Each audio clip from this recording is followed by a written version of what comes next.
Bienvenue dans le journal de l'intelligence économique, l'émission consacrée aux coulisses de la mondialisation. On connaissait la carte au trésor de Robert Stevenson. Eh bien voici celle de la Banque mondiale. Elle est baptisée la carte à 1 milliard. 1 milliard de dollars, c'est en fait la somme qui sera investie dans les prochaines années pour recenser toutes les richesses minières de l'Afrique et offrir ainsi au marché les trésors de la terre africaine. Pour la Banque mondiale, la carte à 1 milliard, c'est une magnifique opportunité pour les Africains. Un reportage de nos correspondants à Washington. La carte des ressources minérales de l'Afrique date en grande partie de l'époque coloniale, incomplète et imprécise au regard des techniques actuelles. Le nouveau projet, lancé par la Banque mondiale en partenariat avec l'Union africaine, pourrait d'ici 10 ans donner une idée globale précise des richesses du sous-sol du continent. L'homme à la tête de ce projet s'appelle Paolo Dessa. Selon lui, cette carte permettra aux pays africains de faire valoir leurs intérêts. Malheureusement, la plupart des gouvernements ne savent pas ce qu'il y a dans leur sous-sol. Nous pensons que s'il y avait une bonne connaissance du véritable potentiel en ressources minérales des pays africains, les gouvernements seraient en position de négocier de meilleurs contrats avec les compagnies d'extraction. Et cette carte, il faudra doter un fonds de centaines de millions de dollars pour sonder, coordonner, vérifier. La Banque mondiale avait elle-même lancé le surnom de carte à 1 milliard de dollars. C'était une expression pour attirer l'attention. Il était facile de s'y référer. Mais le chiffre ne correspond à rien de concret. Certains pensent que c'est la valeur des ressources minérales que l'on pourra découvrir grâce à ce projet. Mais nous pensons que la valeur des ressources qui peuvent être révélées peut être bien plus élevée que ça, de l'ordre de milliers de milliards de dollars. D'autres estiment que c'est ce que coûterait la réalisation de cette carte. L'idée de base est que la géologie ne s'arrête pas aux frontières. Il faut donc une organisation au-dessus des États et des partenaires financiers pour porter ce projet.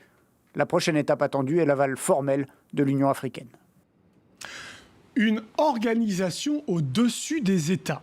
Mais pourquoi ? Les Africains ne peuvent-ils pas gérer eux-mêmes leurs ressources naturelles ? L'Afrique est-elle prête à accueillir ce don de la terre ? Pour le spécialiste de l'OCDE que nous avons rencontré, la réponse n'est pas évidente. Dans les sous-sols de l'Afrique gisent d'immenses richesses. Les Africains ne le savent pas, ni personne d'ailleurs.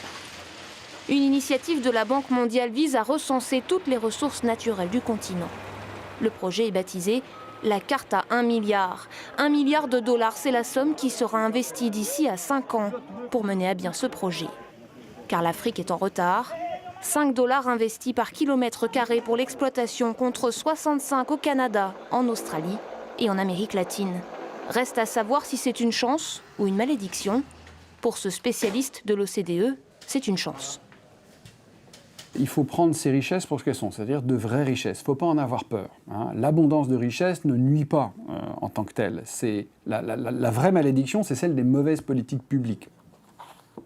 Pour l'OCDE, l'information est une arme qui impose la transparence. Savoir, c'est éviter les petits arrangements entre les entreprises et les gouvernants.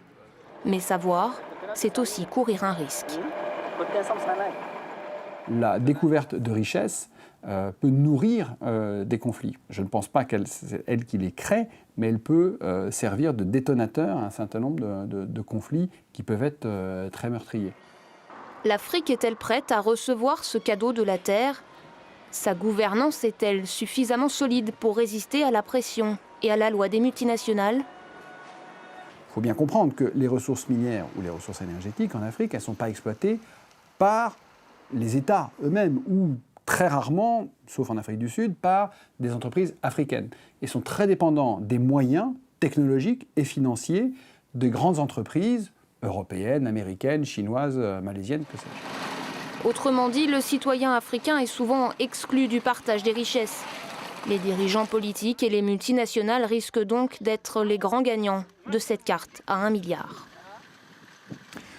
Bien, avec moi sur ce plateau, Grégoire Niodet, bonjour. Vous êtes chargé des questions financières au Secours catholique et Caritas France et vous êtes l'un des membres de la coalition internationale de la campagne internationale qui est intitulée « Publiez ce que vous payez ».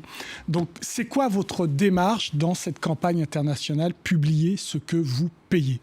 Je pense que le titre résume très bien ce que ça veut dire. C'est une campagne qui est née donc, il y a une douzaine d'années pour justement demander aux compagnies du secteur extractif, donc mines, gaz, pétrole, et de plus en plus forêt, ce qu'elles versent au gouvernement pour qu'ensuite on puisse demander des comptes sur l'utilisation de ces ressources.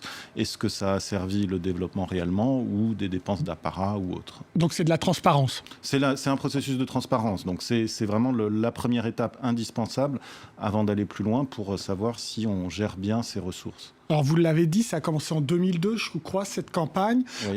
Aujourd'hui arrive cette initiative de la Banque mondiale avec ce titre un petit peu Stevensonien, hein, la carte à 1 milliard. Qu'est-ce que vous en pensez? Est-ce que l'Afrique est prête? Je ne sais pas si on peut dire que l'Afrique est prête. Il y a plusieurs processus, notamment ces processus de transparence, qui peuvent permettre que ça arrive dans de bonnes conditions. Maintenant, je ne suis pas sûr que les gouvernements soient, d'une part, en capacité de bien négocier avec les compagnies pour derrière utiliser correctement ces ressources, pour faire respecter à la fois les droits, les problèmes d'environnement, les questions d'environnement, les conséquences que ça peut avoir auprès des populations environnantes des sites d'exploitation. Et puis ensuite, dans la gestion des ressources derrière, pour savoir si avec cet argent, ils vont plutôt acheter des hôtels particuliers ou de l'armement, ou financer des routes, la construction de centres de santé, former du personnel de santé, etc. Mais donc pour là, vous, c'est quand même bien de savoir ce qu'on a dans nos sous-sols. Ça peut être bien, mais si... Alors, c'est là où il faut peut-être faire la différence entre l'outil lui-même qui peut être utile et l'utilisation qui en est faite. Et est-ce qu'il y a les compétences ou la volonté politique, surtout dans des pays comme les pays d'Afrique, de gérer correctement ça et de gérer au bénéfice des populations? S'il n'y a pas vraiment ces conditions réunies, ça risque d'être un outil... Mais sincèrement, vous pensez qu'elles sont réunies, ces conditions, ou pas? On est en train, nous, on se mobilise pour qu'elles soient réunies. Mais maintenant, c'est pas évident, forcément, qu'elles le soient. Alors, 12 ans de campagne, quand même, hein, 2002 à peu près. Qu'est-ce qu'on en tire, là, comme premier bilan? Parce qu'il y a certes la problématique des États et des gouvernants africains qui doivent jouer le jeu, mais il y a aussi les multinationales qui doivent jouer ce jeu-là de la transparence. Alors, ce qui est assez intéressant, c'est que lorsque cette campagne a été lancée, il y a eu un succès mitigé, mais un grand succès quand même immédiat. Ça a été le lancement de l'initiative pour les transparences des industries extractives. Donc, c'était à l'initiative des pays du G8, notamment de Tony Blair à l'époque. Et donc, c'était l'idée de mettre ensemble, autour d'une même table, les compagnies, les gouvernements des pays de production et les organisations de société civile, les ONG, les syndicats, etc.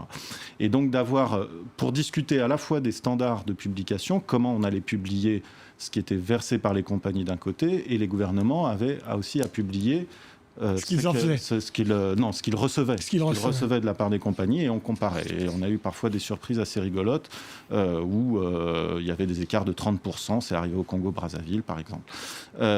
Sur cette initiative était très intéressante parce que c'était très novateur et très nouveau de mettre ces acteurs ensemble autour d'une table et de façon assez publique. C'est la même chose, donc ça se faisait à la fois au niveau des pays de production, mais aussi au niveau international pour avoir des règles un peu uniformes. Mais cette initiative n'était que volontaire. C'est-à-dire que on n'y allait que ceux qui voulaient y aller. Donc pour les organisations de société civile, c'était pas suffisant. Pas trop de soucis. Les compagnies y sont allées quand même en disant un truc volontaire, on pourra quand même y aller tranquillement sans trop se mouiller. Et au niveau des gouvernements, là, ça a été plus compliqué.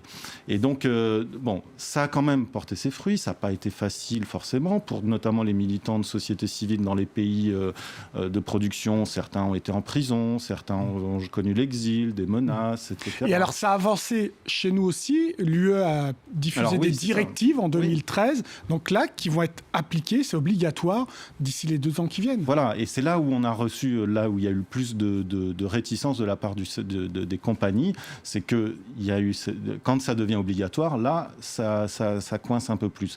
Et donc, les compagnies ont notamment voulu que ce ne soit pas au niveau local, la publication, mais au niveau national et global. Donc chaque pays? Au niveau de chaque pays, oui. Mais nous, ça a été un de nos chevaux de bataille assez important, c'est de l'avoir aussi projet par projet pour que les collectivités, les communautés locales puissent aussi avoir cette information et autour des sites de production, puissent aussi demander des comptes sur les ressources qui sont sorties de leur sous-sol. Donc je disais directive européenne de 2013, est-ce qu'elle a été appliquée dans le champ national, par exemple en France ? En France, ça vient d'être voté, comme on dit, transposé, c'est-à-dire un droit européen qui est transposé en droit national. Il y a cette même... En fait, c'est parti aussi des États-Unis dans le cadre de la loi sur la régulation en 2010, mais ça a pris du retard depuis, et notamment parce que le lobby pétrolier américain a porté plainte contre cette réglementation. Et ça a été transposé au niveau britannique, au niveau français et au niveau allemand. Donc on est à peu près dans les clous. Et donc on aura les premiers chiffres à partir de 2016 sur l'année 2015. Ils seront publics ? Ils seront sur les sites internet des compagnies et normalement on espère que ce sera dans des formats utilisables et qui pourront être facilement diffusés auprès des populations locales. Eh bien, on suivra cette affaire. Merci Grégoire Niaudet. L'émission est terminée, mais comme d'habitude, vous pouvez nous retrouver sur france24.com. En attendant, restez avec nous car l'information continue. Au revoir.